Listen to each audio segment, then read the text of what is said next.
आज का टॉपिक है फीवर, क्योर इन 72 आवर्स। मेरी पत्नी अक्सर बोलती है तुम जब भी कभी सेमिनार में जाते हो कहीं भी जाते हो एक ही तरह कपड़े पहन लेते हो, ऐसा लगता है जैसे और कुछ है ही नहीं तुम्हारे पास। और ये फैशनेबल भी नहीं है, पुराने वाले जमाने का कपड़ा है दिखने में। तो मैंने कहा कैसे, ये तो फैशनेबल है, मुझे तो ऐसे ही लगता है तभी तो मैं पहनता हूँ। कहा नए जमाने का कुछ पहनो, दिखने में नया लगना चाहिए, नया जो ट्रेंड है आजकल वो देखो, नोटिस करो और उसके हिसाब से पहनो। मैंने कहा नया ट्रेंड है वो कैसे पता चलेगा? तो अखबार में देखो लगातार वो क्या हो रहा है, और अखबार के अलावा अपने आसपास देखो, टीवी में देखो किस बात की चर्चा हो रही है। अखबार में, टीवी में, रेडियो में क्या चर्चा हो रहा है, क्या चीज हो रहा है, what is the new trend, accordingly अपने गेटअप को बनाओ।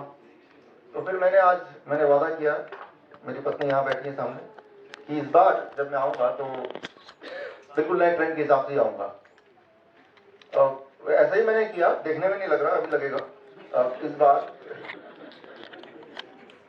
मैंने अभी छुपा के रखा, वो इसलिए क्योंकि कहीं ऐसा ना कि मुझे देख के कोई और एक ट्रेंड चुरा दे, इसलिए इसकी लॉन्चिंग मैं अभी कर रहा हूँ।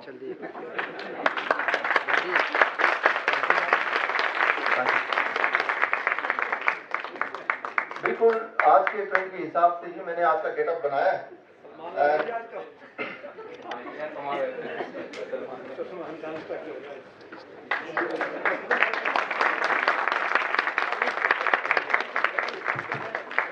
आई थिंक आज का ट्रेंड यही है, हर जगह सवाल यही है, डेंगू, यही स्टाइल है आज का।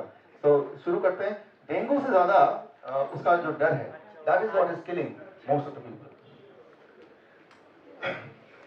पहली बात तो ये कि डेंगू का कोई इलाज नहीं है, और वो क्यों है? अभी आपने देखा जिस तरह से ये छुपा हुआ था अंदर, डेंगू का जो वायरस या फॉर दैट मैटर कोई भी वायरस, दुनिया में जब भी कोई वायरस बॉडी में जाता है तो उसका इलाज क्यों नहीं है? हर चीज का इलाज है, लेकिन उसकी दवा क्यों नहीं बन सकती? जैसे आपने देखा कि ये अंदर छुपा हुआ था, इसके ऊपर एक कपड़ा था, उसके ऊपर एक और था, फिर टाई था, उसको जब हटाया तो ये नजर आया। सिमिलरली जब भी कोई वायरस, कोई भी वायरस, वो डेंगू हो सकता है, चिकनगुनिया हो सकता है, जीका हो सकता है, बुरा हो सकता है, H1N1 हो सकता है, H2N1 हो सकता है, कुछ भी हो सकता है, जब वो जाता है वो वायरस इतना चालाक होता है, वो ब्लड सर्कुलेशन में ना रह के वो सेल्स के अंदर पहला लेयर, दूसरा लेयर, तीसरे लेयर पे वो हाइड करता है। It hides inside the third layer. कोई भी दवा किसी भी पैथोजन या जर्म्स को तब मार सकती है जब वो जर्म ब्लड सर्कुलेशन में हो, क्योंकि दवा तो ब्लड सर्कुलेशन में घूमती ना कि सेल्स के अंदर जाती है। तो क्योंकि दवा सेल्स के अंदर जाती नहीं है और वायरस सेल्स के तीसरे चौथे लेयर के अंदर ही छुपता है, इसीलिए वायरस का कोई दवा हो नहीं सकता। There can not be a medicine for virus. जब वायरस ब्लड सर्कुलेशन में आएगा तभी दवा कुछ कर सकती है। एक तो ये पहला कारण है, it hides inside the cell. दूसरा कारण, इट चेंजेस शेप, तो लगातार शेप बदलती रहती है। कोई भी वायरस है, उसकी एक कैरेक्टरिस्टिक है, आज वो कोई शेप में, कल वो कोई शेप में। फॉर एग्जाम्पल, आपने एक हाथी को मारने का एक मशीन बनाई, जब तक वो मशीन आपने बना के तैयार किया तब तक हाथी मच्छर में कन्वर्ट हो गया। तो आप मच्छर के को बनाने के, मारने की मशीन को बनाने की तैयारी करने लगे, लेकिन जब तक वो मशीन तैयार हुई तब तक वो एक कुत्ता बन गया। Right, what I mean to say, आपका दुश्मन का अगर आपको आइडेंटिटी पता है, उसका शेप साइज पता है, तभी उसका वेपन या उसका टूल या उसका मेडिसिन कुछ बन सकता है। लेकिन जिसका एक स्थिर शेप ना हो, उसका मेडिसिन कैसे बनाएंगे आप? तो इसीलिए वायरस का कोई दवा हो नहीं सकता। तीसरी बात, सबसे इंपॉर्टेंट बात, वायरसेस आर नॉन लिविंग। आप उसी चीज को मार सकते हो जो जिंदा तो हो, जो चीज जिंदा ही नहीं उसको मारेंगे कैसे? Right, so you cannot kill the virus because virus are non living, first of all. And the most important thing is, जैसे ही वायरस किसी सेल के अंदर एंटर करता है तो सेल के मटेरियल को, डीएनए, आरएनए, प्रोटीन को यूज करते हुए वो मल्टीप्लाई करता है। Means outside the body it is non-living, inside the cells of your body it behave like living, means it multiplies। और जब वो मल्टीप्लाई करता है तो वो जो वायरस है वो बाकी सेल्स के अंदर भी अंदर दे एंटर।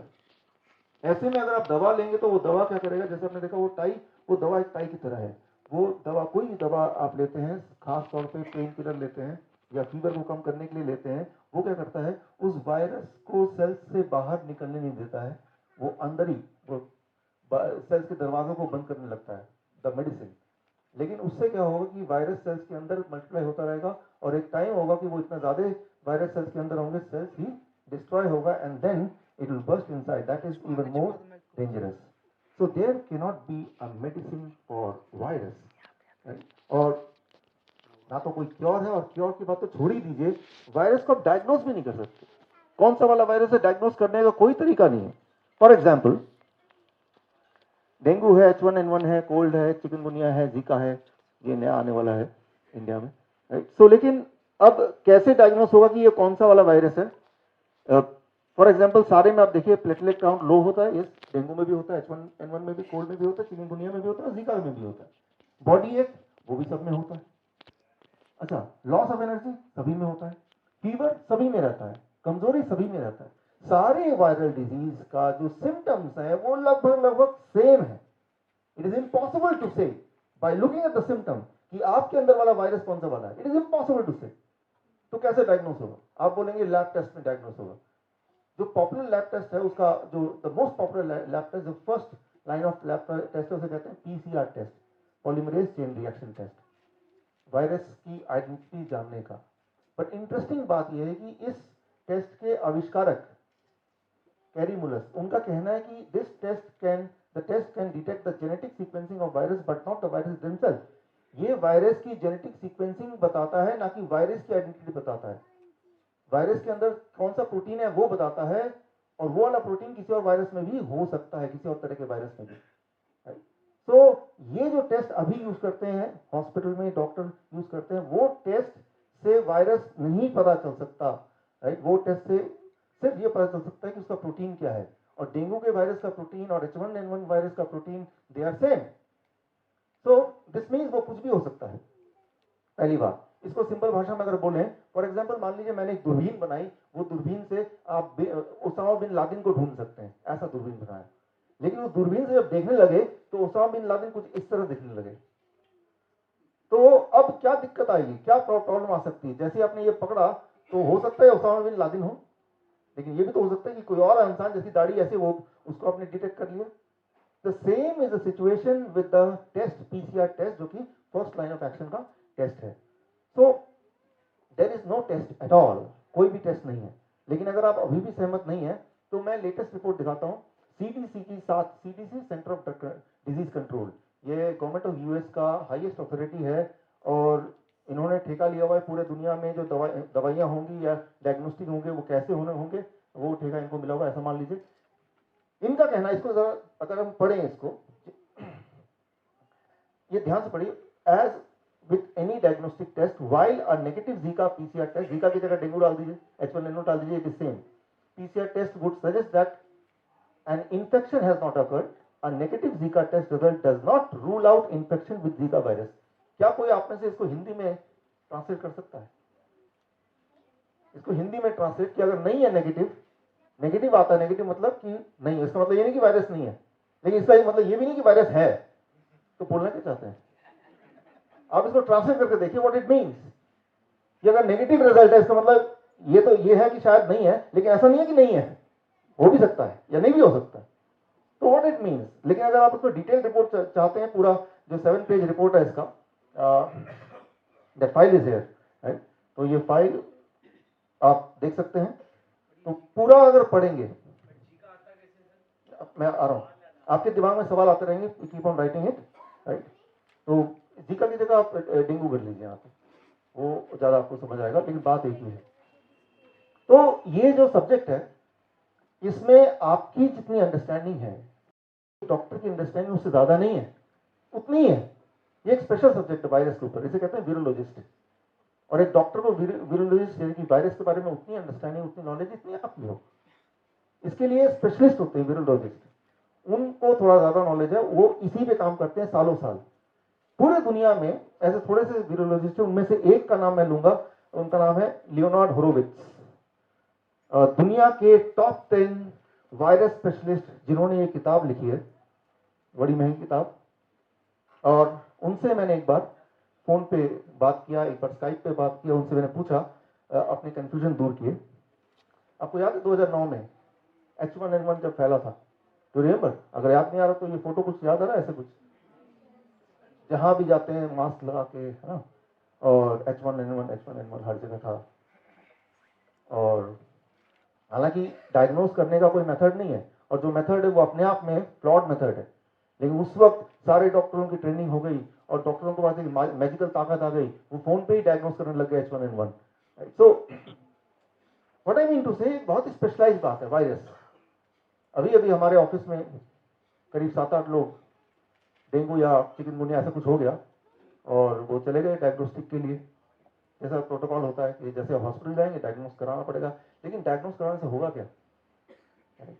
और मैंने कहा चलो दिखाओ रिपोर्ट, उसमें ब्लड टेस्ट के अलावा MRI भी, अल्ट्रासाउंड भी, सारा कुछ है। मैंने कहा ये अल्ट्रासाउंड किस लिए है? तो डॉक्टर ने बोला क्या पता अल्ट्रासाउंड में दिख जाए आपका वायरस। तो ये एक ऐसा सब्जेक्ट है, इसमें आपकी नॉलेज और वो जो डॉक्टर जिसके ऊपर भरोसा कर रहे हैं वो एक जैसा ही है, अलग नहीं है। Your knowledge is not less than their knowledge, और उनका नॉलेज वो जो बोलेंगे वो सही है। तो 1.5 साल पुरानी बात है, जब दोबारा से H1N1 का एक भय फैला। H1N1 फैला कि नहीं वो तो क्वेश्चन मार्क, उसका जब भय फैला, 1.5 साल पुरानी बात है, तब मैं बाहर गया था। भूषण जी हैं आप? भूषण जी, हाँ आप हैं। मैं वो आपके मित्र की बात कर रहा हूँ। हाँ, तो मैं जब बाहर गया हुआ था तो उनको बुखार हुआ, एडमिट हो गया हॉस्पिटल में। कौन सा हॉस्पिटल? अपोलो वो था, एशियन था, एशियन था ना। और उन्होंने बोला कि देखते ही कि इस वक्त कोई भी अगर फीवर में जाएगा, डॉक्टर देखते ही बोल देगा आपको डेंगू है। उस वक्त का ट्रेंड था H1N1, उस वक्त का स्टाइल था H1N1, आपको तो H1N1 है, और दवा भी चालू कर दी, और 3 दिन के अंदर उनकी डेथ हो गई। 3 दिन के अंदर, जब तक मैं वापस आया तब तक डेथ हो चुकी थी। और खुद गाड़ी चला के गए थे, और विदिन 3 डेज ही डाइड। सो मैंने थोड़ा इन्वेस्टिगेट किया, और जो टॉप वीरोलॉजिस्ट है उनके सामने एक केस रखा, उसको डिटेल में एक्सप्लेन, उसको मैंने स्टडी किया उनके साथ मिलके। लेकिन उनका जो एक क्लिपिंग है वो आपको दिखाता हूँ, उनका क्या मानना है, वो डेथ हुई कैसे, इसको समझना आपके लिए जरूरी है। I am having in my hand the death certificate of one of my friend. A specific case I would like to discuss with you. He was admitted on 27th of February, that is just last week, with the symptoms of pneumonia in one of the biggest hospital of India, and the doctor suspected of H1N1 and gave him Tamiflu, and on 2nd of March, that is after 3 days of admission of pneumonia, he died, and the death certificate said that he died of H1N1 positive. So what do you think? My belief is he did not die of H1N1. My belief is he died of the treatment of Tamiflu.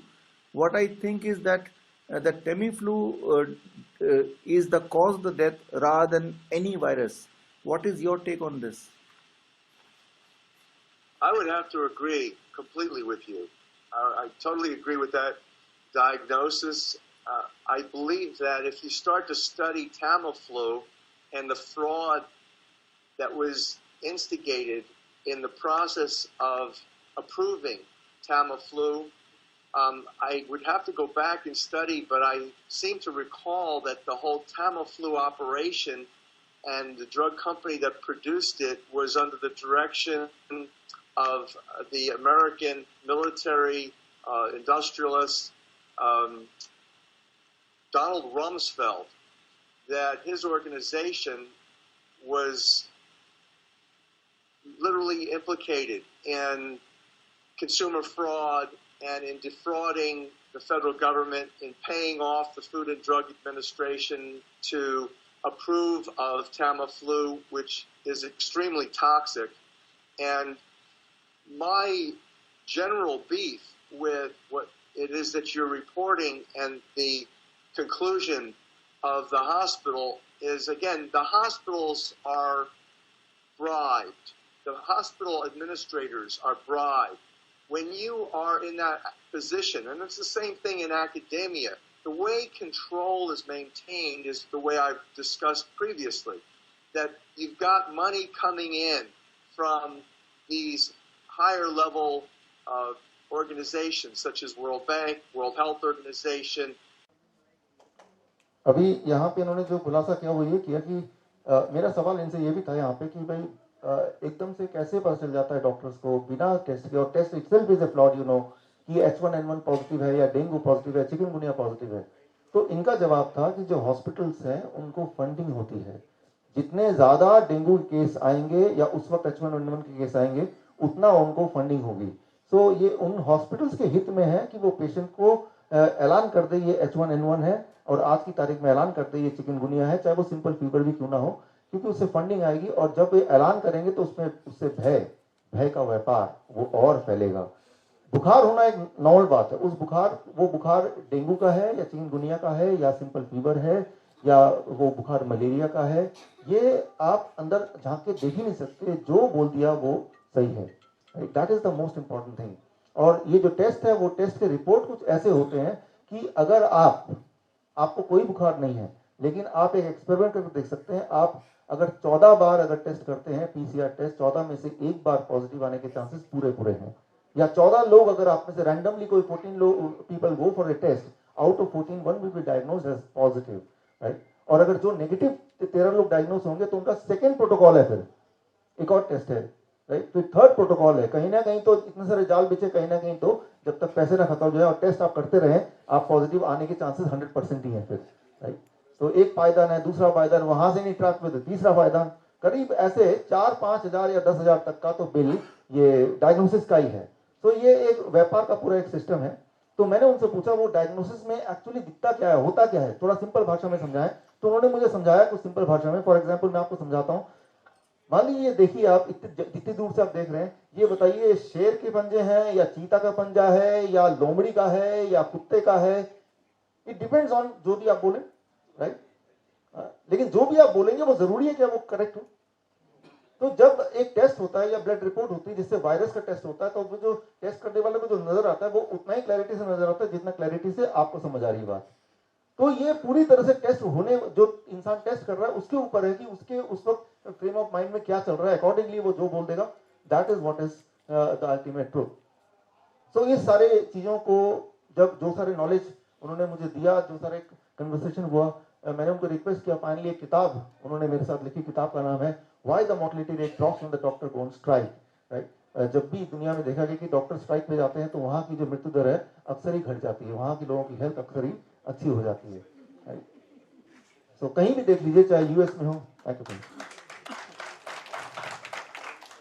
तो ये किताब doctor Leonard होरोविट्ज दुनिया के top 10 virologist में top 10, ads पे इन्होंने काम किया, इबोला पे इन्होंने काम किया, साइक में जाके काम किया, और फिर इन्होंने एक्सपोज किया अमेरिकन गवर्नमेंट को। और अभी कुछ दिन पहले मेरी बात हुई तो उन्होंने बताया कि भाई सरकार ने फैसला कर लिया कि इनका मकान छीन लिया जाए, ये देशद्रोही है, राइट। तो मेरा मन कर रहा था कि भाई मैं उनको इनवाइट करूं कि ठीक है आप कोई बात नहीं, आप इंडिया में आके रह सकते हैं, राइट। लेकिन यहाँ का भी कुछ भरोसा नहीं है। मित्तल जी को तो पता ही है, हमारे कुछ डायबिटीज एजुकेटर उनको एक तो जेल में भी गए थे, राइट। तो इंडिया हो या अमेरिका हो, अगर हम ऐसी बातें करते हैं जो कि ट्रुथ है, तो एक नियम बना दिया गया है, एक धारा बना दी गई है, राइट, मैजिकल रेमेडी एक्ट, उसके according the person can be in jail. तो हमें क्या करना होगा, what we have to do right now, 3-step diet to fight the virus in 3 days। पहली बात तो यह कि वायरस का डायग्नोसिस हो नहीं सकता, और दूसरी बात है कि वायरस का डायग्नोसिस अगर हो भी जाए तो डायग्नोसिस करके करना क्या है जब उसका कोई इलाज नहीं है। फॉर एग्जाम्पल मान लीजिए ओबामा आपके पास आके बोलते हैं कि मुझे बचाओ मुझे बचाओ, क्या हुआ भाई, ISI के 5-6 हजार टेररिस्ट ने हम पे अटैक कर दिया। तो आप बोलेंगे पहले ये बताओ 5,000 है या 6,000, एग्जैक्ट फिगर बताओ, क्या फर्क पड़ता है, चाहे 5,000 हो या 6,000 हो, आप कुछ कर ही नहीं सकते, क्या फर्क पड़ता है, राइट।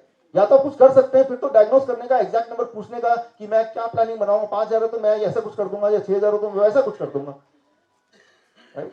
तो जिस चीज का हम कुछ कर ही नहीं सकते, जिस चीज की कोई दवाई नहीं है, डायग्नोसिस की जरूरत कहां से। So there is no need to diagnose because you cannot do anything about it, right? तो आप कुछ कर ही नहीं सकते, तो डायग्नोस करने का मतलब नहीं है। वो क्या है कि वो चक्कर काटे हैं, कुछ पैसे हैं जो वो भय के व्यापार में जाएगा। उससे क्या होता है कि वो पेशेंट का टाइम पास होता है, टाइम पास होने के साथ साथ मनी पास होता है, उसके साथ टाइम के साथ साथ तो फीवर ठीक होना ही है। तो लगता है चलो सब कुछ किया और ठीक हो गया। तो अब आता है 3-step diet to fight the virus in 3 days। तो जब मैंने उनसे बात की होरोविट्ज से, तो उन्होंने एक इंटरेस्टिंग बात बताई मुझे। इमर्जिंग वायरस, ये किताब कभी पढ़िएगा, लेकिन ये बड़ा ही कॉम्प्लिकेटेड किताब है। उन्होंने इंटरेस्टिंग बात बताई कि इबोला, आपको याद होगा इबोला अफ्रीका में जब फैला था, तो वहां पे जो ट्रुप गया था, डॉक्टर्स गए थे वहां के लोगों को बचाने के लिए यूएस से। वो डॉक्टर्स को जब इबोला हुआ तो वो बच गए, वो नहीं मरे। तो उन्होंने बोला कि वो, मैंने पूछा कैसे नहीं मरे, तो उन्होंने एक स्पेसिफिक डाइट बताई मुझे, जो मैं आज को आपको बताने जा रहा हूं कि ये that diet was confined and limited to only those doctors. तो वो डॉक्टर चाहे तो वो डाइट उनको भी दे सकते थे, लेकिन उन्होंने अपने आप को बचाने के लिए तो वो डाइट लिया, और लोगों को बचाने के लिए, दुनिया को दिखाने के लिए वैक्सीन या समथिंग एल्स, जो भी चीजें हो सकती हैं, वो स्टैंडर्ड चीजें वो की। बट जब अपनी बारी आई, then they were on a very specific diet which I am going to share with you right now, right? और once you are on this diet, वो वायरस कोई भी वाला वायरस हो, चाहे वो चिकनगुनिया हो, डेंगू हो, H1N1 हो, it will just take 3 days, only 72 hours.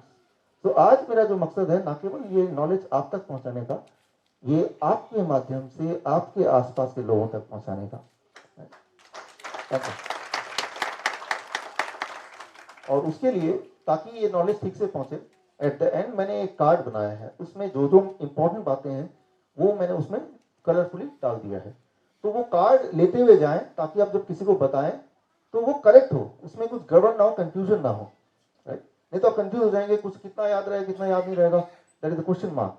तो वो ठीक से वो आप आगे डिस्ट्रीब्यूट कर सकते हैं, वो मेल कर सकते हैं, व्हाट्सएप कर सकते हैं, so that the people आपके near and dear हैं, they get cured and they are more comfortable than what they are doing। अभी तो confused है, राइट? वो डाइट को समझने के लिए आपको मेरे 4 सवालों के जवाब देने हैं। पहला सवाल, which is the correct, Vicks की गोली लो मच्छर दूर भगाओ या किचकिच दूर करो? पहला है, दूसरा? अच्छा, दूसरा वाला ठीक है। अच्छा, इसलिए ठीक है, किचकिच दूर करो, बचपन से सुनते आए हैं। किचकिच या कफ एंड कोल्ड, इसके बारे में सच्चाई ये है कि अगर आप दवा लेंगे तो 1 हफ्ते में ठीक हो जाएंगे, अगर दवा नहीं लेंगे तो 7 दिन में ठीक हो जाएंगे, right? So what I mean to say here is whether you take medicine or not, दवा लेंगे तो 1 हफ्ते में ही ठीक हो जाएंगे, और दवा नहीं लेंगे तो 7 दिन लगेंगे ठीक होने में। तो ये है कि जब हम बीमार पड़ते हैं तो हमारा दिमाग को हमें एंगेज करना होता है, कहीं ना कहीं लगाना होगा ना। तो डॉक्टर पास जाए, लाइन में खड़े हो, केमिस्ट शॉप में खड़े हो, छुट्टी दे रहे हैं, तो वो दिमाग, ध्यान जो है वो बीमारी से हट गया, और बॉडी तो फाइट कर रही है, 7 दिन में ठीक होना ही है, उसमें कुछ भी बेच डालो, राइट? जो बेचना बेच डालो। तो डॉक्टर यही करते, वो जो 7 दिन है वो फियर फैक्टर है, उसमें सारा बिजनेस हो गया। चलिए, पहला क्वेश्चन दूसरे, ये पहला आपने सही जवाब दिया। Now I am coming to the second question. देखते हैं, what is the common between Salman Khan and Asaram Bapu? I am sure you will not be able to answer this question. चलिए, इसका आंसर मैं ही दे देता हूं। Trigeminal neuralgia.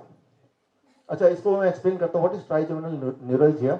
ये एक ऐसी बीमारी है जिसमें यहाँ पे ऐसा दर्द होता है कि मानो कि कोई चाकू भोग रहा हो या इलेक्ट्रिक का शॉक लग रहा हो। ये तो हुई एक बात है, लेकिन इंटरेस्टिंगली अगर कोई स्कैन करता है, एमआरआई करता है, या उसमें नर्व में कहीं पे भी कोई डैमेज या किसी तरह से वो दिखता ही नहीं है, लेकिन दर्द होता है। That is called trigeminal neuralgia. आपको याद होगा बचपन में जब हमें स्कूल में जाना नहीं होता था, घर में ही रहना होता था, तो बहाना मारते थे पेट में दर्द हो गया, तो इस बहाने से स्कूल से छुट्टी मिल जाती थी। लेकिन पेट में दर्द है कि तो दवा भी खानी पड़ेगी। लेकिन ये एक ऐसी बीमारी है कि कोर्ट से बचने के लिए कोई भी बोल सकता है, राइट? क्योंकि बीमारी का डायग्नोसिस सिर्फ ये है कि वो पेशेंट बोलेगा, उसी को मानना पड़ेगा, there is no other diagnosis. और बीमारी का कोई इलाज भी नहीं है, क्योंकि डायग्नोसिस ही नहीं है। सो सेफली कभी अगर ऐसा हुआ कोर्ट या जेल से बचना है, याद कर लीजिए, ट्राइजेमिनल न्यूरल्जिया, ये याद कर लीजिए, मुझे ट्राइजेमिनल न्यूरल्जिया है, राइट?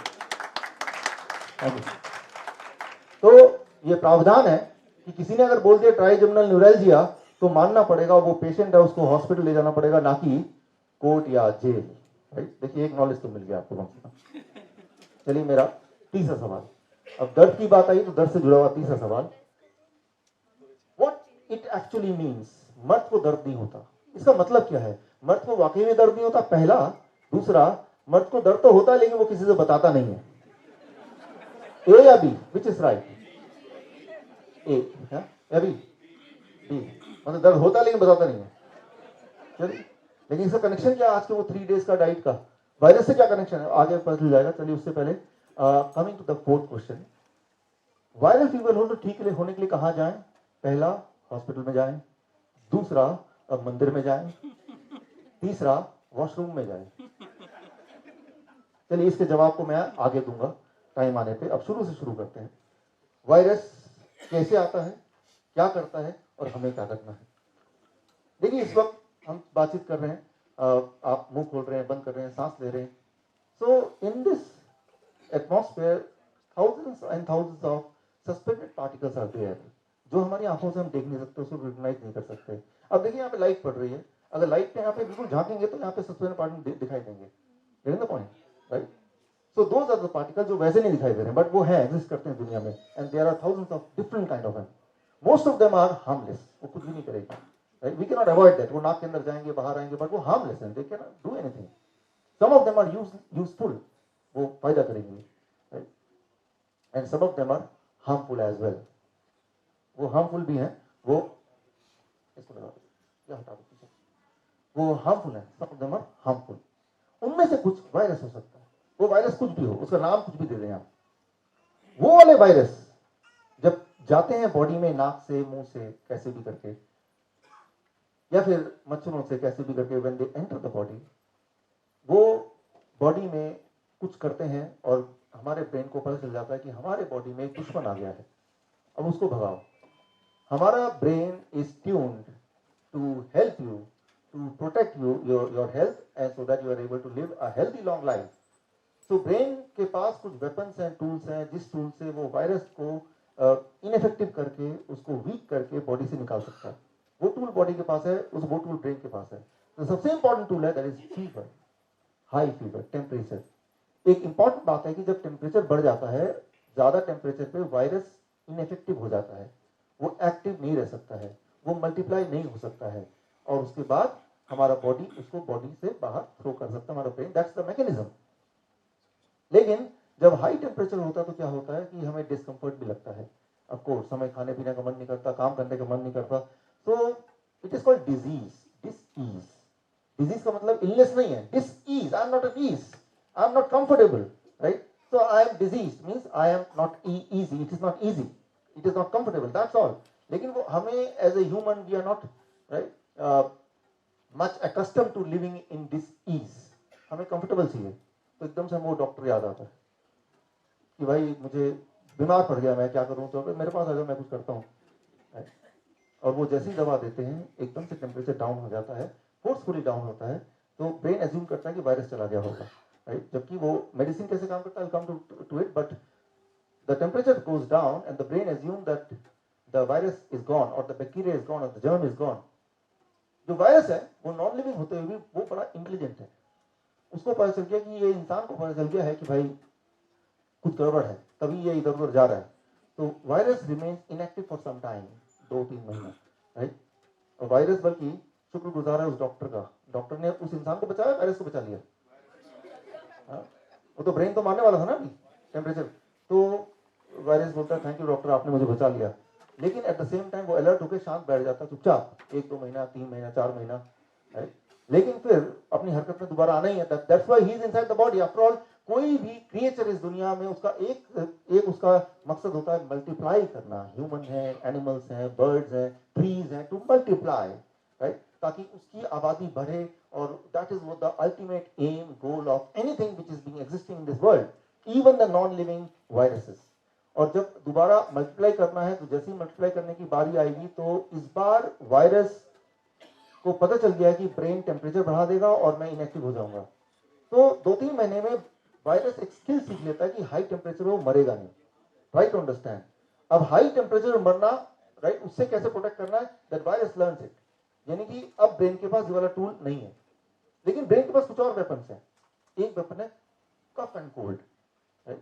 तो बहुत ज्यादा जुकाम, आपने गौर किया होगा, दवा लिया, फीवर ठीक हो गया, लेकिन 1-2 महीने बाद जुकाम आ गया। Those are connected things which you will not able to understand कि दोनों में कनेक्शन है, लेकिन वही वाला वायरस था, लेकिन अब उसने रूप चेंज कर लिया, स्टेट चेंज कर लिया। मैंने बताया था a virus can change the state many times, right? तो अब जब कफ हुआ, कोल्ड हुआ, again it is a disease. क्या करेंगे आप? वो वही डॉक्टर ट्रेंड, राइट? डॉक्टर साहब देखिए बार बार कफ आ रहा है, कोल्ड आ रहा है, डोंट वरी, कोई भी चीज बाहर नहीं आनी चाहिए, सब अंदर रहना चाहिए, ऐसा इंतजाम मैं कर दूंगा, राइट? तो ऑफकोर्स ऐसा इंतजाम किया कि कोई भी चीज बाहर ना आए, वो कफ जो है, जो गंदगी है, वो अंदर ही रहना चाहिए। एंड व्हाट हैपेंस, वो दबा लिया, वो कफ अंदर है, and that is like a swimming pool for the germs, right? Germs ने एक बार और डॉक्टर ने बचा लिया, और साथ में स्विमिंग पूल भी दे दिया गिफ्ट में, राइट? सो उस स्विमिंग पूल में वो जर्म्स थोड़ी और फूलेंगे, बट इंटेलिजेंट जर्म्स हैं ब्रेन को धोखा देने के लिए कि दोबारा ये कफ एंड कोल्ड ब्रेन कर देगा, तो पहले मैं ये सीख लूं कि कफ एंड कोल्ड से बचा कैसे जाए। ये बात याद रखिए कि that is called vaccination, that is called immunity. जैसे हमारी इम्यूनिटी है, वो वायरस की भी इम्यूनिटी है। वो virus will learn the skill how to protect from fever and then how to protect from the cough as well. उससे भी मैं पकड़ाना चाहूँ, लेकिन उसको मल्टीप्लाई करना जो उसका मेन ऑब्जेक्टिव था, वो तो है ही। तो जब उसने अपने आप को इक्विप कर लिया, कोल्ड से या कफ से मैं बाहर नहीं जाऊंगा, तैयार कर लिया, और दोबारा से हरकत में आ गया, he started multiplying and damaging the body. अब ब्रेन को पता चल गया कि वो वायरस है या कोई ना कोई वायरस है, लेकिन ब्रेन के पास कुछ वेपन्स और भी हैं। उनमें से एक है लूज मोशन या vomiting, right? It is not a illness, it is disease, discomfort, right? लेकिन जैसे लूज मोशन हुआ, it is not comfortable, it is not fashionable. जरा सोचिए, अभी लूज मोशन हुआ, भाई साहब रुकिए, मैं जरा लूज मोशन से आता हूँ, फिर तब तक फिर शुरू कीजिए, कितना अजीब लगेगा, राइट? तो अच्छा नहीं लगेगा। तो भाई वो फिर बोलेगा डॉक्टर भाई मैं अभी सेमिनार में जाऊंगा, और अगर लूज मोशन होगा तो I will miss something, right? बार बार कौन जाएगा टॉयलेट में, ये अच्छी बात नहीं है। डोंट वरी, कोई भी चीज बाहर नहीं आनी चाहिए, सब अंदर रहना चाहिए। तो एक बार फिर से उसने ऐसा दवाई दे दिया कि इट इज फोर्स्ड, तो लूज मोशन बंद हो गया। आप बोले डॉक्टर आपने क्या कमाल कर दिया, राइट? लेकिन ट्राई टू अंडरस्टैंड, मान लीजिए आप यहाँ ड्राइव पे आ रहे हैं और वहां पे रेड लाइट, जो पेट्रोल का लाइट ब्लिंक कर रहा है, व्हाट इट मींस कि पेट्रोल अभी कम है, तो क्या करना होगा? आपको घुमा के पेट्रोल पंप पे लेके जाना होगा, that's what you have to do, right? लेकिन आपके सामने डॉक्टर बैठा हुआ है, डॉक्टर बोला डॉक्टर साहब देखिए ये ब्लिंक कर रहा है, बड़ी मुसीबत है यार, अभी ठीक करता हूँ, कैंची जाके वो तार काट दी जिससे वो ब्लिंक करता है। अरे यार आप तो कितने अच्छे कमाल, अब देखो कोई प्रॉब्लम ही नहीं। So try to understand the warning. It was a warning only. Warning should not be confused as an illness, right? जो warning है उसको illness नहीं समझना चाहिए, वो disease है। It is not an illness, it is not a disease, it is disease only, right? So यहाँ पे हो क्या रहा है कि बार बार ब्रेन अपने वेपन्स को एक करके खत्म कर रहा है, right? And as it is, right, using one by one weapons, the virus is becoming stronger and more influenced. उसको पता चल गया कि अब इसका जो पैंतरा है ब्रेन का, ये एक और टूल है लूज मोशन वाला। अब ही लर्न अ स्किल, ताकि नेक्स्ट टाइम लूज मोशन अगर होगा भी, राइट, ब्रेन ने इनिशिएट किया भी, तो virus can protect itself, right?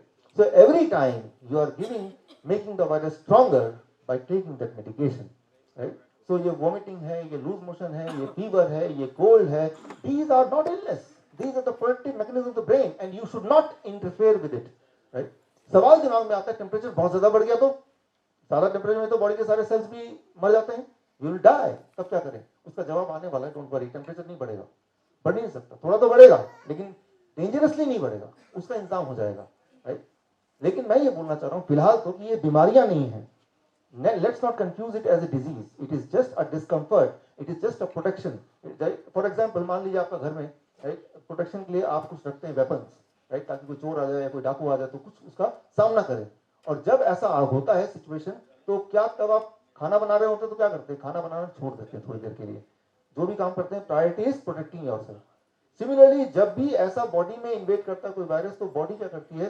बाकी सारी चीजें सस्पेंड कर देती है। फॉर एग्जाम्पल खाना डाइजेस्ट करना, खाना खाना, भूख लगना, ताकि सारी ताकत लगे उस वायरस या उस जर्म को किल करने में। But that itself is discomfort. जब भी आपको कोई बुखार होता है, क्या क्या लगता है? कि खूब सारा खाना खाऊं, या लगता है कुछ खाना ना खाऊं? क्या लगता है कि सबसे बातें करूं, दोस्ती करूं, टीवी देखूं, फेवरेट प्रोग्राम देखूं, या लगता है कोई डिस्टर्ब ना करो भाई, I want to lie down? Because brain ने ऐसे केमिकल रिलीज किए ताकि आपको कुछ करने का मन नहीं करे, ताकि brain and body should focus on killing that enemy. dis-ease. Brain is giving you dis-ease and we should respect that dis-ease, right?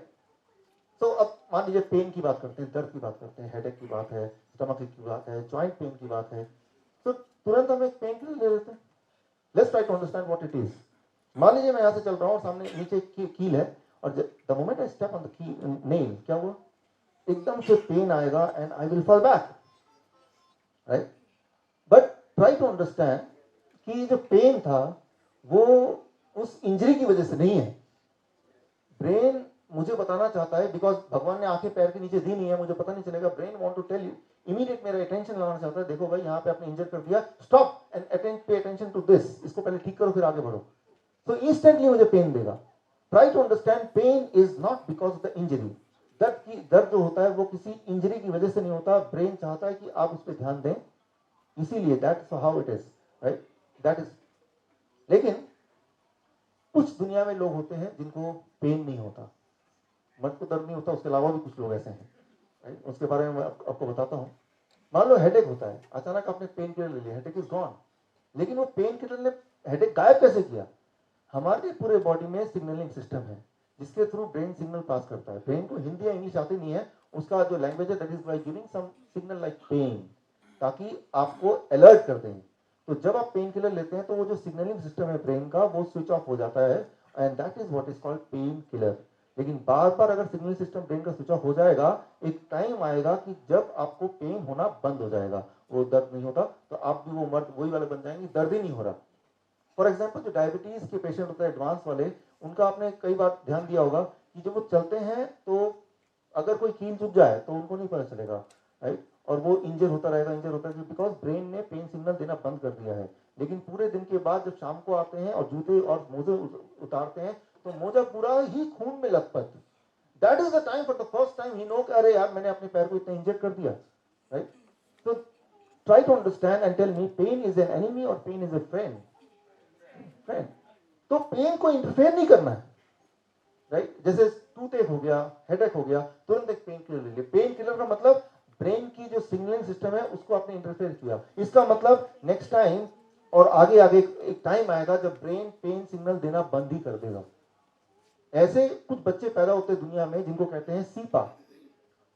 Cepa, congenital insensitivity to pain, that is CIPA. मतलब बचपन से उनके बॉडी में pen signalling ability वो उसके साथ पैदा ही नहीं हुए थे. उनको पेन नहीं होता, दर्द नहीं होता. टीचर मार ली, तड़ातड़ मारते रहो, मुझे तो कोई पेन ही नहीं हो रहा. अच्छा आइडिया ना? कैसा लगेगा ऐसी जिंदगी, पेन ही ना हो? मजा आएगा? अच्छा रहेगा कि नहीं रहेगा? वो बोलेगा मैं तो सीपा चाइल्ड हूं तो मुझे तो पेन नहीं होता. अब देखिए, इस वक्त अगर मैं आपकी फोटो खींचूं, इस वक्त यहां से आपकी फोटो खींचूं, 15 मिनट बाद एक और फोटो खींचूं, अभी देखिए आप कैसे बैठे हैं, कोई ऐसे बैठा है, कोई ऐसे बैठा है, कोई पैर ऊपर कर बैठा है. 15 मिनट बाद अगर एक और फोटो लें और दोनों कंपेयर करें, क्या आपका पोज बिल्कुल सेम रहेगा? Not all. तो जैसे आप एक पर्टिकुलर पोज में बैठे हैं तो आपका ब्रेन नजर बनाया हुआ है उस पोज पे और आपके टिश्यूज पे. टिश्यूज की एक कैपेसिटी होती है उस वेट को झेलने के लिए. उस कैपेसिटी के बाद वो टिश्यू ब्रेक होना शुरू हो सकते हैं. तो ब्रेन क्या करेगा, एक पेन सिग्नल भेजेगा और आपको बिना डिस्टर्ब किए ही एक हल्का पेन सिग्नल. तो आपका ध्यान यहाँ है लेकिन आपने पोस्चर चेंज कर लिया, राइट? लेकिन जो सीपा चाइल्ड है, सीपा चाइल्ड, मान लीजिए मैं ऐसे खड़ा हूं तो मेरा 70 kg का वेट है, मैंने अपना सारा वेट इस लेफ्ट पैर में ज्यादा डाला हुआ है, बट मेरे left leg is design to hold that weight for some time. लेकिन उसके बाद क्या होगा कि मेरे टिश्यूज टूटने लगेंगे, लेकिन उससे पहले ब्रेन एक सिग्नल देगा, pen signal, I will change the posture, right? तो सीपा वाला बच्चा क्या करेगा, फॉर एग्जाम्पल मान लीजिए यहाँ पे ये बहुत गर्म है एंड अननोइंगली मैं अपना हाथ ऐसे रखता हूँ, I pull it back, right? Because ये हीट है, ब्रेन ने बिल्कुल पेन सिग्नल दिया मेरे फिंगर्स पे और जलने से पहले मैंने इसको कर लिया. लेकिन जो सीपा चाइल्ड है उसका हाथ यहीं रहेगा, पेन सिग्नल ब्रेन भेज नहीं पा रहा है. और क्या होगा कि कुछ समय बाद जब वो देखेगा अरे मेरे हाथ का है, वो तो जल ही गया, लेकिन फिर भी उसको पेन नहीं हो रहा है, राइट? तो वो ऐसे खड़ा है और कुछ देर बाद या कुछ घंटों बाद खड़ा रहेगा, वो उसको पेन नहीं होगा, हड्डियां भी टूट जाएंगी तब भी पेन नहीं होगा. तो पेन अगर ना हो, दैट इज कॉल्ड सीपा. ऐसे जो लोग हैं, राइट, वो 25 साल से ज्यादा जिंदा नहीं रहते, 25 years. By the time they are 25 years of old, उन्होंने अपनी इतनी हड्डियां तोड़ चुकी होती हैं, दे डाई, राइट? तो मर्द को दर्द नहीं होता, वो मर्द होने से पहले, मतलब जवान होने से पहले वो दे डाई, राइट? यहाँ पे the point I want to make here is that pain is a friend, vomiting is a friend, temperature is also a friend. उसको अगर हम डिस्टर्ब करेंगे तो हम किसी और जंजाल में फंसने वाले हैं। आप जब सोते हैं, याद कीजिए, रात को सोते हैं एक पर्टिकुलर पोस्चर में, सुबह उठते हैं, are you in the same posture? Many time you change the posture, isn't it, right? तो आप एक पर्टिकुलर पोस्चर में सो रहे हैं, तो आपका ब्रेन जगा हुआ है, वो लगातार देख रहा है कि ये टिश्यूज पे ज्यादा लोड तो नहीं है, और जब ज्यादा लोड हो गया तो ब्रेन ने थोड़ा सा पेन दिया, आपको नींद को डिस्टर्ब नहीं किया। ब्रेन ने ऐसा नहीं कहा भाई साहब उठिए उठिए अब पोस्चर चेंज कीजिए, right? He is considerate, the brain is considerate. तो ब्रेन ने क्या किया, ब्रेन ने आपको थोड़ा सा पेन दिया, नींद में ही आपने पोस्चर चेंज कर दिया। Now imagine the cepa child, वो क्या करेगा, राइट?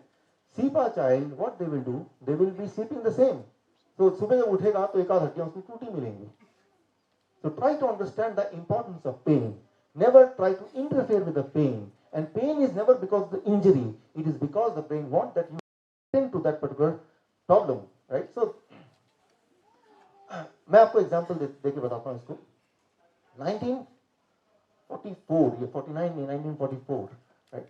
सो इटली में जो वर्ल्ड वॉर में अमेरिकन सोल्जर को घेर लिया जर्मनी में, और करीब 40,000 सोल्जर्स इंजर्ड हो गए, 7,000 मारे गए। उस वक्त वहां पे डॉक्टर थे, डॉक्टर हेरी बीचर।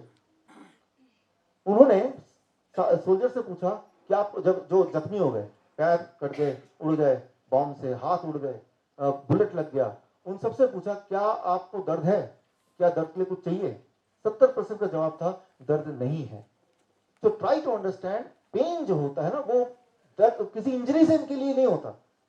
और उस वक्त जब भी कोई सोल्जर अगर जब लड़ाई के मैदान में होते हैं तब बुलेट लग जाए, पैर भी उखड़ जाए, उसको दर्द नहीं होता उस वक्त, बिकॉज ब्रेन जानता है अगर मैं पेन दूंगा तो इसका ध्यान वो दुश्मन से हटके सीधा पेन पे जाएगा and he will be killed, right?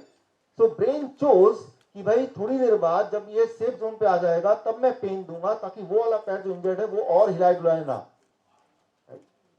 एक इजरायली वॉर में एक इजरायली सोल्जर, एक महिला, उनका पैर पड़ा माइन पे और ब्लास्ट कर दिया, पूरा पैर उखड़ गया, जोर जोर से चिल्लाने लगी। फिर डॉक्टर की टीम आई, क्या आपको दर्द है, कुछ चाहिए? कहा नहीं नहीं, तुम चिल्ला क्यों रहे हैं, अब मुझसे शादी कौन करेगा? So try to understand the pain is not because of the injury. Brain chose कि भाई जब लड़ाई के मैदान में है तो ध्यान लड़ाई पे होना चाहिए, जब सेफ जोन में है तब पेन आता है। मैं आपको एग्जांपल देता हूँ, हिरन कभी देखा आपने? अब ये वीडियो देखिए कि हिरन का झुंड है, गोली लगी, और गोली लगने के बाद सारे हिरन भाग रहे हैं। आप देख के पहचान नहीं पाएंगे उनमें से कौन सी हिरन को गोली लगी है। देखिए जरा इस वीडियो को।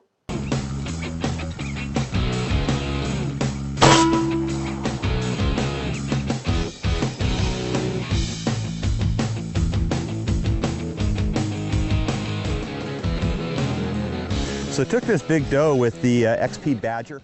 काफी समय बाद उनमें से एक हिरन दूर कहीं जाके पड़ा मिलेगा। That is how you will understand कि इस वाले हिरन को गोली लगी थी, क्योंकि जब गोली लगी उस वक्त अगर ब्रेन पेन इनिशिएट कर देगा तो उसका ध्यान पेन पे चला जाएगा, तो अपने आप को बचाएगा कैसे? So try to understand the pain is not the result of the injury, it is the brain's protective ability. Brain decide करता है कब दर्द देना है, चूज करता है। For example 1981 30 March, Ronald Reagan, कौन है रोनाल्ड रीगन? अमेरिकन प्रेसिडेंट, उनको गोली लगी, राइट? वो देखिए गोली लगने वाला scene. It doesn't make much sense, Henry. He puts you here and then he runs around with a big gun.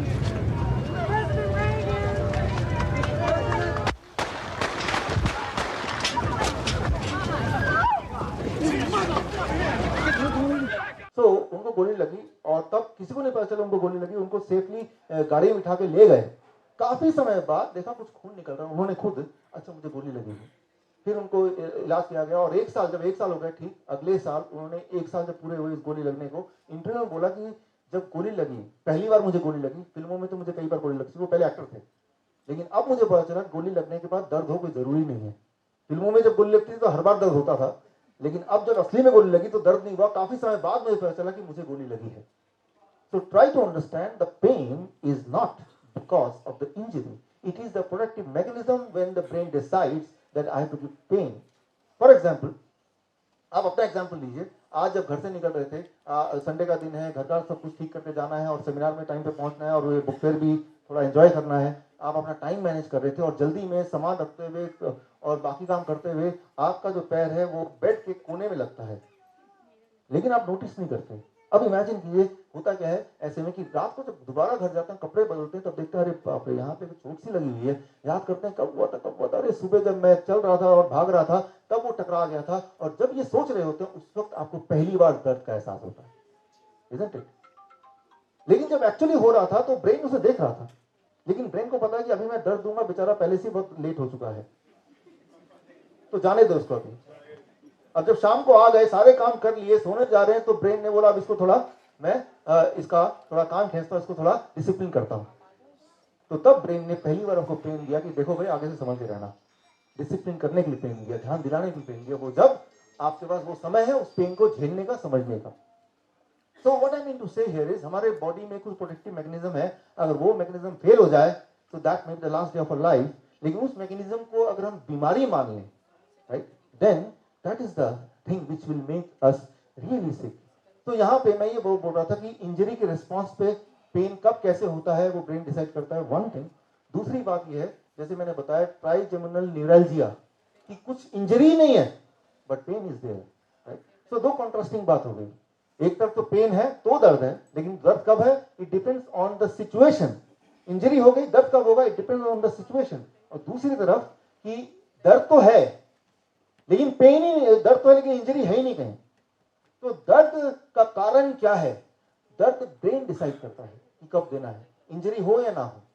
For example common lower back pain अक्सर ही होता है लोगों को, और उसका कारण पूछे तो डॉक्टर से फ्रैक्चर होता है, ट्यूमर होता है, इंफेक्शन होता है, स्लिप डिस्क होता है।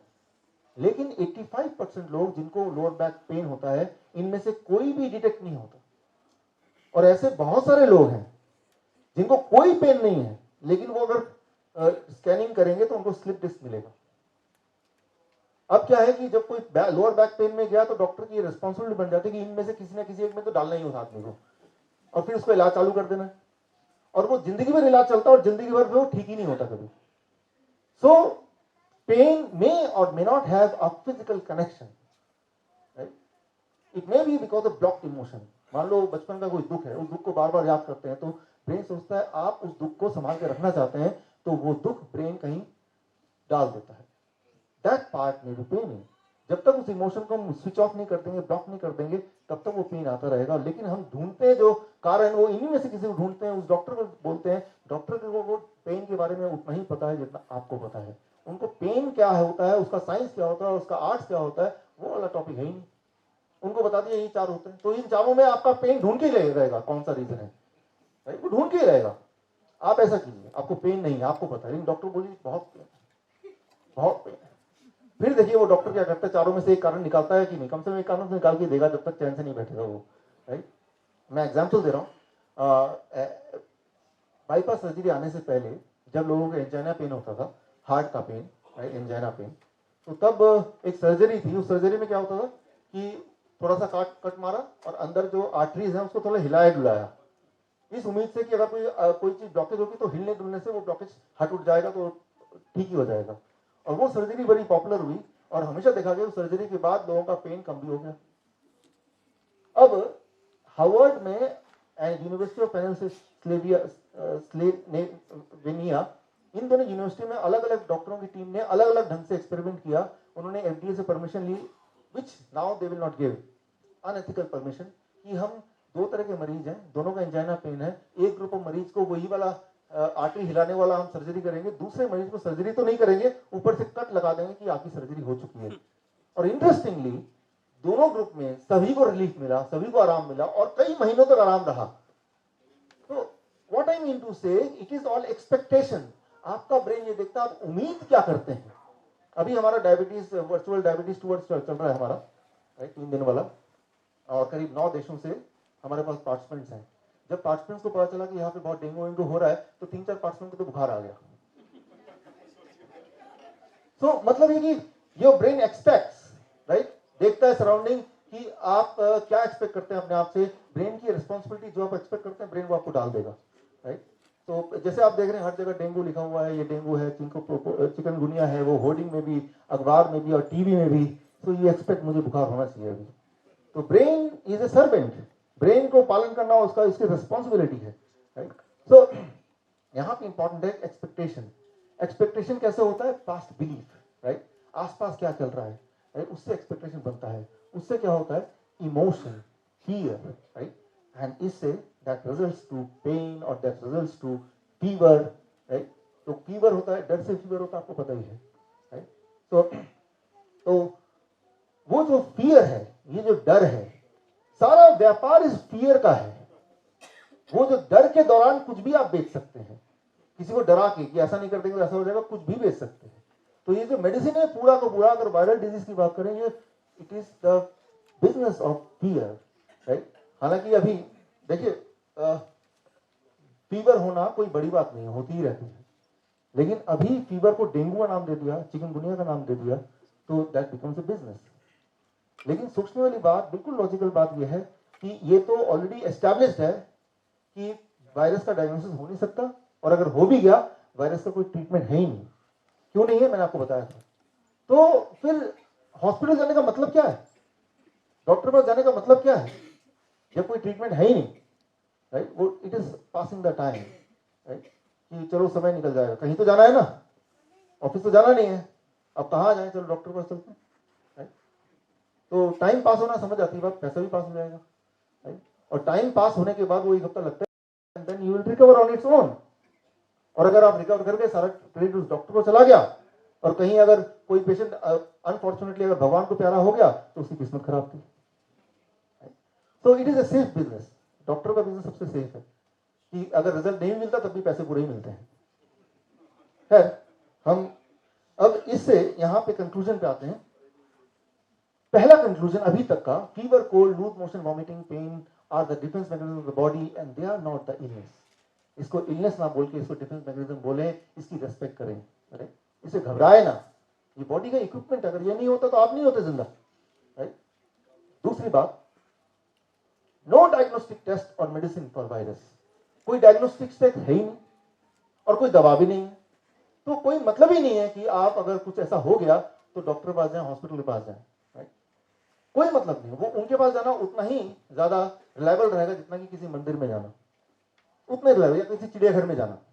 चिड़ियाघर चले जाएं तब भी जितना पॉसिबिलिटी ठीक होने की उतनी पॉसिबिलिटी है जब हॉस्पिटल चले जाएं, बल्कि ज्यादा है, क्योंकि अगर हॉस्पिटल जाएंगे तो और इन्फेक्शन है, उनसे भी इन्फेक्शन लगेगा जो आपको था ही नहीं। और चिड़ियाघर जाएंगे, आपका मनोरंजन हो जाएगा, आपका दिल अच्छा फील करेगा, you will get cure quickly. तो अगली बार कोई अगर बोलता मुझे डेंगू हो गया, आप बोलिए चिड़ियाघर जाइए, ठीक हो जाएंगे।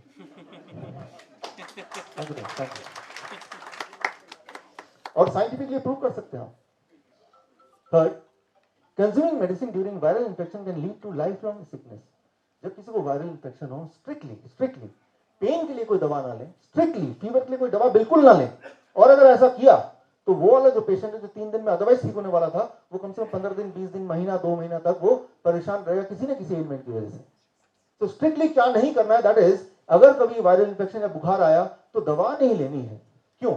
अब देखिए, मान लीजिए कोल्ड हुआ, आपने दवा लेकर उसको रोक दिया, कुछ दिन बाद वो ब्रोंकाइटिस बन जाएगा, फिर आपने दवा लिया, कुछ दिन बाद वही चीज निमोनिया बन जाएगा, फिर आपने दवा लिया, फिर कुछ दिन बाद वही अस्थमा बन जाएगा, फिर आपने दवा लिया, वही रेस्पिरेटरी फेलियर बन जाएगा, and then that will lead to death. Every time you may take the medicine, you make your situation even worse than before. तो दवा तो लेना ही नहीं है, that is one. क्या करना है उस पे आते हैं। तो आते हैं फीवर, क्योर इन 72 आवर्स। क्या करें? पहली बात तो फीवर को क्योर करने की जरूरत नहीं, बिकॉज ये तो प्रोटेक्टिव मैकेनिज्म है बॉडी का, तो उसको क्यों क्योर करें।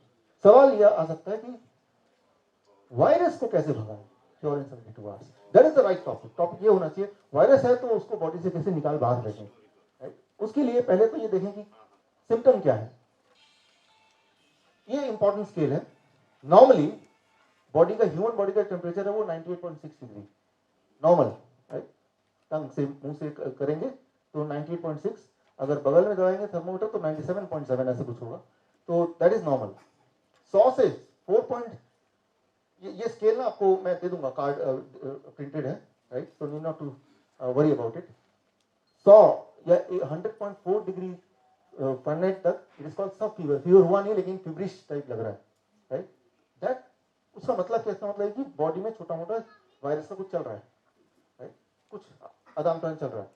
Mild fever that is up to 101.3, यानी वायरस है और ब्रेन को पूरी तरह कंफर्म हो गया, ब्रेन ने अपना शुरू कर दिया है उसके खिलाफ जंग। मॉडरेट फीवर वो है 102.2 तक, मतलब जंग चल रहा है, राइट, और वो जंग में ब्रेन पर, हमारी बॉडी पर वो वायरस भारी पड़ रहा है, तो बॉडी टेम्परेचर बढ़ा रहा है। और उसके बाद होता है स्ट्रॉन्ग फीवर, जो 104 डिग्री तक होता है। स्ट्रॉन्ग मतलब अब ब्रेन ने तय कर लिया कि अपना आखिरी दांव लगा दें, इसको पूरी तरह से हरा दें, that is strong fever. Severe fever होता है 105.8, राइट, जहां पे वो इंसान की अपनी इम्यूनिटी अदरवाइज भी बड़ी कमजोर थी, राइट, तो यहां पे जंग थोड़ा लंबा चल गया।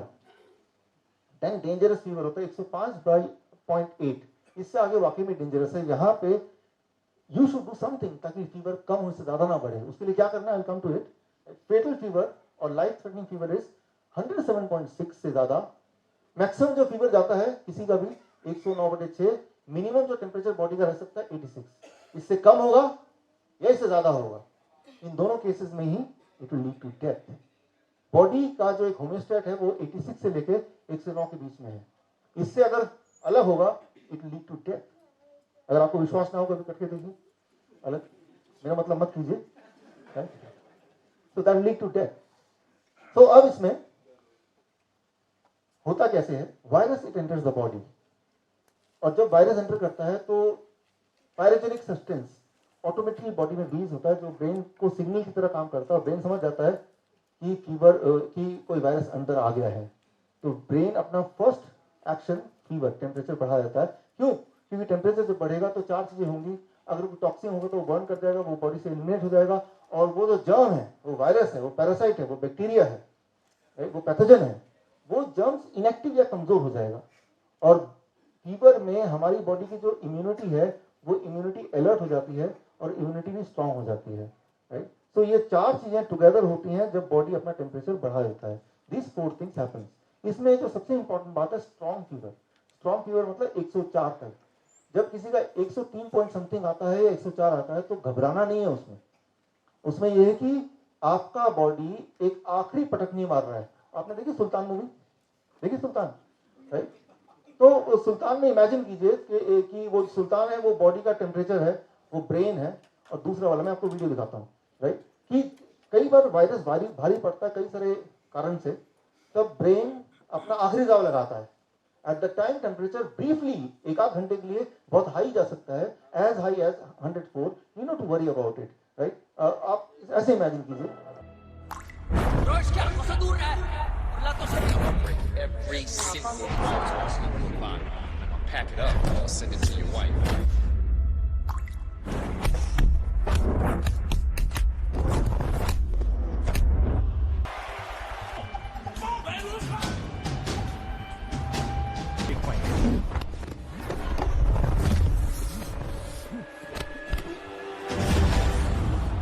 ये सुल्तान का दाव है, वो फाइटर अब दोबारा नहीं उठेगा। अब यहाँ पे देखिए वो जो आखिरी दाव लगाया है, राइट, वो दाव जब लगता है 104 डिग्री तो हम क्या करते हैं, उसको उससे डर घबरा के फटाफट हम उसको कोई दवा दे देते हैं। वो कुछ ऐसा ही होगा कि सुल्तान आखिरी दाव लगाने वाला था तो हमने क्या किया, उसे हाथ पैर बांध दिए, राइट। तो लेकिन तो करना क्या है, what we have to do. तो अगली बार जब 103 या 104 के करीब आएगा, याद कीजिए मेरा ब्रेन आज सुल्तान बन गया है, राइट, तो आपको बुरा नहीं लगेगा, आप अपने कॉन्फिडेंस में रहेंगे और आप देखेंगे it is a matter of few hours. वो जो कुछ एक घंटे होते हैं, 1 या 2 घंटा, that is the main important thing. उस वक्त आप क्या कर रहे हैं। तो क्या करना है, कोल्ड कॉम्प्रेस अगर 103 से ऊपर जाता है and 3 step tight. Cold compress क्या होता है, बड़ा सिंपल है। एक इतना बड़ा टॉवल लीजिए और उसके 4 टुकड़े कर दीजिए, छोटे छोटे, 1 फीट बाई 1 फीट के 4 टुकड़े, 1 फीट बाई 1 फीट के ऐसे टॉवल ले लीजिए, और एक बड़ा सा 2 बाल्टी ले लीजिए, और एक बाल्टी में बर्फ वाला पानी और एक बाल्टी खाली। वो चारों टुकड़ों को आप पानी में डालिए, राइट, तो ठंडा पानी उसमें आ जाएगा पूरा, राइट, और उसको निचोड़ के, बहुत ज्यादा भी निचोड़ना नहीं है, एक को तो सिर पे रखिए और बाकी 2 को ये काफ में। काफ में ज्यादा ब्लड वेसल्स हैं, ब्लड क्रॉस हो रहा है, तो वो ब्लड क्रॉस हो रहा है तो वो ठंडा करने का काम करेगा। काफ में, दोनों काफ में अपने पट्टी लगा दी है। हर 3-3 मिनट बाद वो चौथा वाले को फिर इस पे लगाइए, फिर एक और फ्री हो गया, उसको फिर ठंडे में लगाइए। Means every 3 minutes you have to recycle it, right. तो आप देखेंगे टेम्परेचर थोड़ा कंट्रोल में रहेगा, हाई रहेगा 102 103, लेकिन और हाई नहीं होगा। मतलब आप लड़ने का आप मौका दे रहे हैं। इट्स लाइक आपने देखा सुल्तान में वो चीयर अप कर रहे थे सुल्तान को, it's like cheering up, it's like cheering up the body कि हम साथ में हैं। At the same time productive zone भी है, राइट, बिल्कुल नहीं घटाना, एट द सेम टाइम इतना बढ़े ना उसके लिए। पर अब आता है 3 step diet, cold compress plus 3 step diet. Massive dose of vitamin C, उसको क्या करना है, massive dose of vitamin C. ये जो मिला है मुझे, एक तो होरोविट्ज जिन्होंने बताया, फिर मैंने अपना कुछ रिसर्च किया, तो कुछ मेडिकल जर्नल्स कम से कम 100 से ज्यादा, उनमें से ये 4 बड़े मुझे इंपॉर्टेंट लगे, इंटरेस्टिंग लगे, तो इसका रेफरेंस मैंने यहाँ लिख दिया है। आप चाहे तो मैं पूरा मेल कर सकता हूँ जर्नल की रिपोर्ट्स। तो इस रिपोर्ट के अनुसार ऐसे पेशेंट्स को massive dose of vitamin C देना चाहिए। What is massive dose of vitamin C? ये डिपेंड करता है पेशेंट के बॉडी वेट के according. So it is called 3 step diet. पहला दिन liquid diet, day 2 fluid and day 3 solid diet. Liquid diet क्या है? Weight in kg by 10, glass of mausami juice. मान लीजिए कोई 60 केजी का आदमी है, तो 60 बाई 10 कितना होता है? 6 ग्लासेस ऑफ मौसमी जूस और 6 ग्लासेस ऑफ कोकोनट वाटर, कितना हुआ? 12। तो यानी कि 12 घंटे में, हर घंटे में 1 ग्लास मौसमी जूस, अगले घंटे में कोकोनट वाटर, मौसमी जूस कोकोनट वाटर, राइट। तो एक तो ये। दूसरा, इसमें कई बार कुछ लोग बोलते हैं कि मुझे कोकोनट वाटर नहीं मिल रहा इसी जगह पे, तो मौसमी जूस। कोई बोल रहे हैं मौसमी जूस नहीं मिल रहा, तो कोकोनट वाटर भी 12 ग्लास कर सकते हैं, राइट, हर घंटे। ये कोकोनट वाटर बड़ा ही कमाल करता है। आप इसको देखेंगे तो हैरान हो जाएंगे, जब किसी पेशेंट को देंगे जो इस तरह के फीवर से गुजर रहा है, एक ही दिन में फीवर गायब हो जाएगा, राइट, बट नेचुरली, मतलब बॉडी ने फाइट ऑफ कर दिया। It is full of natural mineral water. सबसे खास मिनरल वाटर भगवान ने बनाया है बॉडी को इंस्टेंटली ताकत देने का, और mineral helps the body to fight with the virus.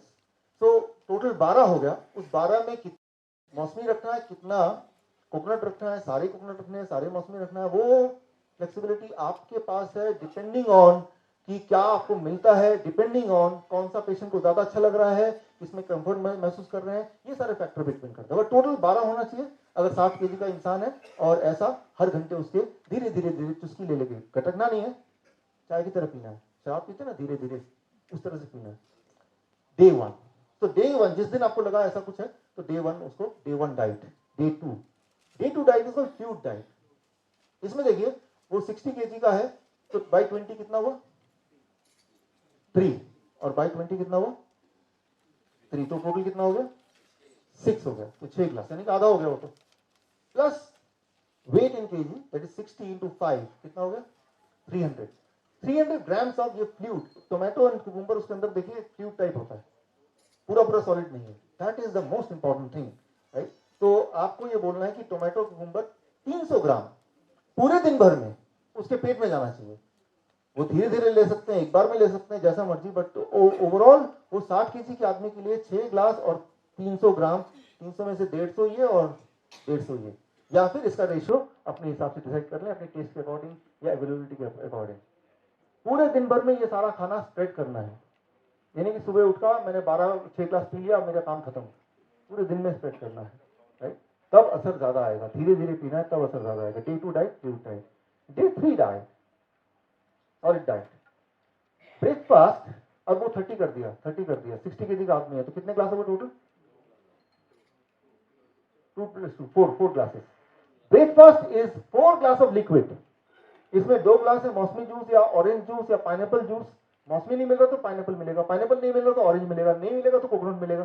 Total 4 glass तो ब्रेकफास्ट में खत्म करने, 12 बजे से पहले lunch is the fluid lunch, that is वही वाला 300 ग्राम जो अभी डे 2 में था।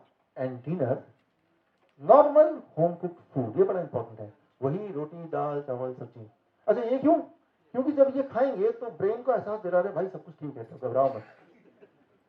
तो ब्रेन बोलेगा मेरे से कुछ अजीब हो रहा है, बॉडी में कुछ अजीब चीज आ रही है, इसका मतलब इमरजेंसी जोन है। तो ये ब्रेन को, उस पेशेंट को एहसास दिलाएगा, उसके ब्रेन को बोलेगा एवरीथिंग इज ओके। और उस वक्त तक, ये तीसरे दिन की बात है, the patient will be actually okay, right. और तब पेशेंट का मन करेगा, खुद ही बोलेगा कि मुझे रोटी खाना है, मुझे चावल खाना है, मुझे दाल खाना है, मुझे सब्जी खाना है, मुझे राजमा खाना है, छोले भटूरे मतलब खाना है या पकौड़े खाने हैं, तो समझ लीजिए पेशेंट ठीक हो चुका है आपको, तो वो दे देना उसको, right. So if you do this, it takes just 3 days, maximum 3 days. It takes just 72 hours, right? So अब आपके पास ये है कि आप देखिए कहीं कुछ मिल जाए, कोई बुखार वाला आदमी, तो बस वो तो गया एक्सपेरिमेंट करने को आपके पास गिनी पिग मिल गया, right? और कई सारे लोग जिन्होंने बताया क्योंकि घर में कोई ना कोई अभी बुखार है, तो आप तो बस अब पहुंचे घर और शुरू कर दें, बल्कि फोन पे भी आप शुरू कर सकते हैं ताकि तैयारी हो जाए। तो अब यहाँ पे the most important thing is don't ever go to the hospital, right. That is the first thing. कई बार लोग पूछते हैं अगर कुछ हो गया तो, अगर कुछ हो गया, अगर पेशेंट मर गया तो। मर नहीं सकते डेंगू के वायरस से। डेंगू का वायरस आता कैसे बॉडी में, बताइए कैसे आता है, बॉडी तक कैसे पहुंचता है, मच्छर से आता है। तो डेंगू के वायरस से जब वो मच्छर नहीं मर सकता तो आप कैसे मरेंगे?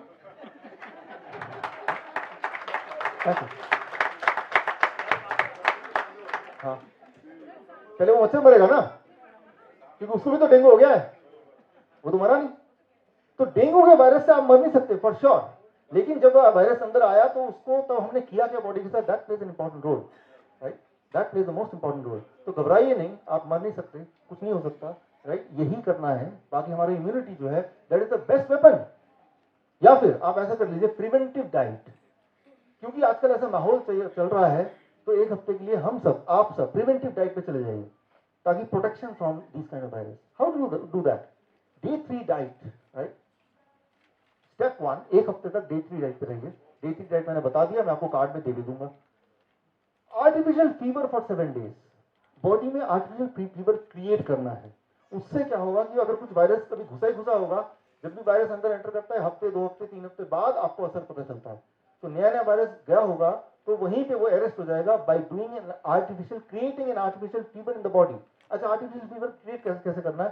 थोड़ा खर्चा करना पड़ेगा। एक बड़ा टब ले लीजिए, खरीद लीजिए बड़ा टब जिसके अंदर आप बैठ सकें, और उस टब में गर्म पानी, इतना गर्म कि आप उसे सह सके आराम से, गर्म पानी डालिए विच इज कंफर्टेबली आप सह सकें, और ऐसा आप 15 मिनट तक बैठे रहिए। तो आपकी बॉडी के जो टेम्परेचर है वो लगभग 1.5 डिग्री बढ़ जाएगा और बढ़ा हुआ आधे घंटे तक रहेगा, और ऐसा आपको रोज करना है 7 दिन तक। तो अगर कोई वायरस घुस गया होगा जो आगे थोड़ा मैनिफेस्ट होने के बाद फिर वो फीवर आएगा ब्रेन में, लेकिन आपने पहले ही प्रिवेंटिवली डे 3 डाइट को एक हफ्ता फॉलो किया और वो आर्टिफिशियल फीवर भी क्रिएट कर लिया बॉडी में नहाने के वक्त, एंड देन दैट इज कि वो वायरस इससे पहले कि अपने पंख फैलाए और बढ़े और ब्रेन कुछ करे, उससे पहले ही आपने उसको वहीं पे रोक दिया, उसको वहीं पे अरेस्ट कर दिया। So that is called the preventive diet, right? So with that we come to the conclusion of this. So मैं उम्मीद करता हूँ कि हमारे डायबिटिक एजुकेटर्स और हम सब मिलके इसको फॉलो करेंगे। कितने एजुकेटर्स हमारे यहाँ पे? या थैंक यू। So